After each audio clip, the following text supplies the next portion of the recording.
Theban Triad, which is Amun, who represents hidden, creative, and sovereign power, Mut, who represents divine motherhood, queenship, and protection, along with Khonsu as their son, the youthful lunar power who travels through the night. So he was the one who represented the moon at that particular time, right?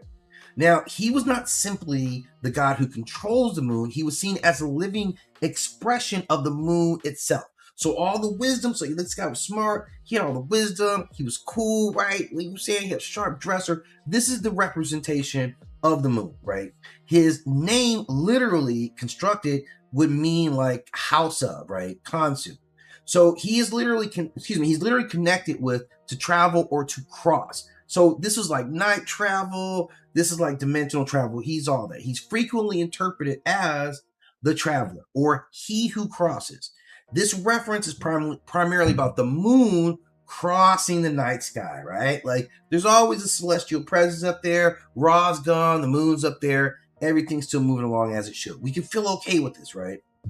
So his original origins go all the way back to ancient Kemet, like when it was Kemet, when it was the land of the dark soil. His earliest appearances are in the pyramid text of the old kingdom. This guy's been around, meaning that in some form, he's been recognized since like the 24th century BCE. Like this is way, way back. The pyramid texts call him the pyramid text, the cannibal him. He appears as a fierce divine agent who helps the deceased king seize the power of the other gods. So this is an old school mythology about it. Now his period of worship goes way back, and I don't think he really gets his props right now, right? He really doesn't. His worship starts about 2400 BCE. He appears in a lot of funerary texts as a very powerful celestial being. He is a divine messenger and destroyer of enemies, right? He ain't no punk, right? His identity as a lunar deity begins to become even more clear during the in the coffin text later. So by the New Kingdom, he has national prominence. He's known all over the place. They know him up in here. At this time, Waset has risen to be one of Kemet's greatest political powers and religious centers. And this is his house. And he's there with his moms and his pops. So his major surviving temple of Karnak, right, which exists right now. We've seen him talk about Karnak. If you watch those bullshit ass mummy movies, they go to Karnak, right? This is his spot. This is where his place of worship. You go there. There's a whole room dedicated to him, right? And this was the great center. So his temple at Karnak, this was constructed by Ramses III, who ruled from approximately 1186 to 1155 BCE. And it's already known. This is one of the big research centers, one of the shiny examples of ancient culture, right? In the late Ptolemaic period, he still actively worshipped. He's been doing it for a long time. His theology has become increasingly elaborate by this time. And he's now connected with creation. They talk about divine judgment, healing, kingship, and other lunar deities such as Jehuti, because they're like, yeah, Jehuti was everywhere. Jehuti's like, if there's knowledge and wisdom there, I'm there, right? For head, right? Jehuti there at night, right? So he had a very formal temple, and there were other deities in Kemetic belief systems who were also associated with the moon. He wasn't the only one, because obviously, they were more city-states. So there was a lot, right? So when we look at this particular line, though, you would see it's Amun, it's Mut, Jehuti, Heru, Hathor, and a lot of Theban traditions. Hathor, who's my favorite of all of them, the goddess, right? She's also associated with him as his consort. And even Sobek is said to be as the divine child connected with Sobek and Hathor. So they got some weird stuff, man. They changed the story. Sometimes he's his girlfriend, sometimes his mom, and I know that's a really weird one, right?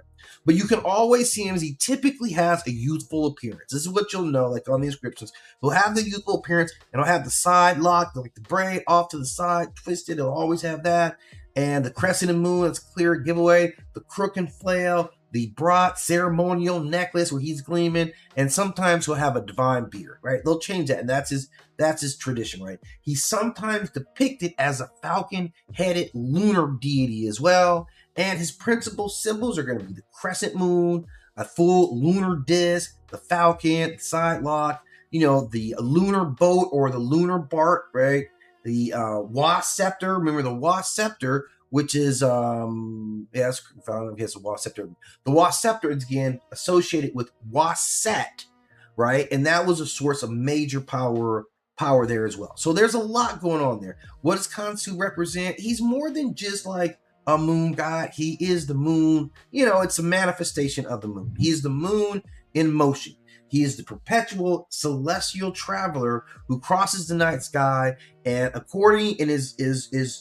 returning according to the natural order. He is an integral part of this natural cycle. Like, because I'm telling you right now, we're always scared if we look up and we never see the sun. It's going to be terrible. It'll be pretty bad if we look up there and we don't see the moon, right? It's not like it's going to end right now. If we don't see the sun, if the sun ever actually went away, within 8 minutes, life is pretty much over on the planet, right? Like, we get that, right?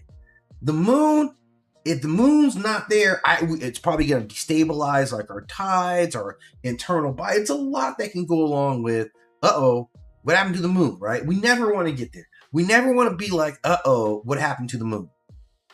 Now, the moon's phases is all tied to like youth and renewal. Every time, we monitor the moon, like waxing moons and quarter moons and octoroon moons, whatever cycles of the moon, that's all about obviously the aging process, but also the renewing process, right? And the protections at night. So, this moon, because this energy is more about healing and restoration. Like, think about how most people use like the sun of fire. They use it to burn your ass up, right? Hathor, whenever they get it, whenever you get that manifestation of solar power, they all use it to burn your ass up. Like Sekhmet, nobody ever heals you with that stuff, right? But you can't, or the moon is more idealized to be like a healing power. So we see a lot of healing power that comes out of the moon. Although he is still personally like a judge as well. He has many different forms throughout the Kemetic history. He'd be known by a lot of different names, but his worship was always very active. People were presented him with like food and drink and incense and clothing offerings, right? There's hymns. There's like ritual recantations. There's all these things like creating his image, lunar and like lunar cycles. There's always like moon worship events. People would make oaths. Royal offerings that like were intended to preserve Ma'at also worked here. So there was a lot. And here's the thing.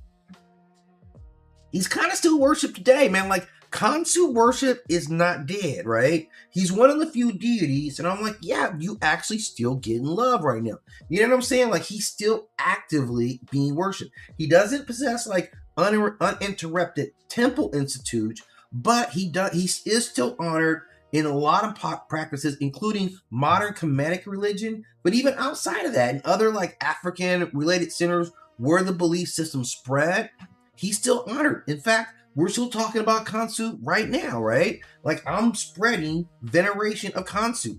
So is he still alive and popping? Well, according to the two people who are watching in my stream right now, he is. So that's how we have to kind of like look at him. His powers were, like I said, regulating lunar cycles, measuring months, protecting night travelers, what he saw him for, healing illnesses, supporting conception, fertility and growth, renewing youth and life, delivering oracles and divine judgments, punishing enemies of cosmic order, you better not step out of line, determining or measuring the human lifespan, and participating in creation and renewal around the entire cosmos. That's a lot, man. Dude's wearing a lot of hats. And all these hats are all the hats that Ra was like, I'm not doing that. You know what I'm saying? They're like, hey, Ra, he's like, yeah, he's like the hand of the king. Like, yeah, you go. All right, don't talk to me. I don't even want to see it. I don't care, Khonsu. I don't want to hear about it, right? I'm going off shift, right? You come on shift, and then you're running it until I get back in the morning, all right? And don't mess this up. And Khonsu handles that business. But Khonsu isn't the only representation.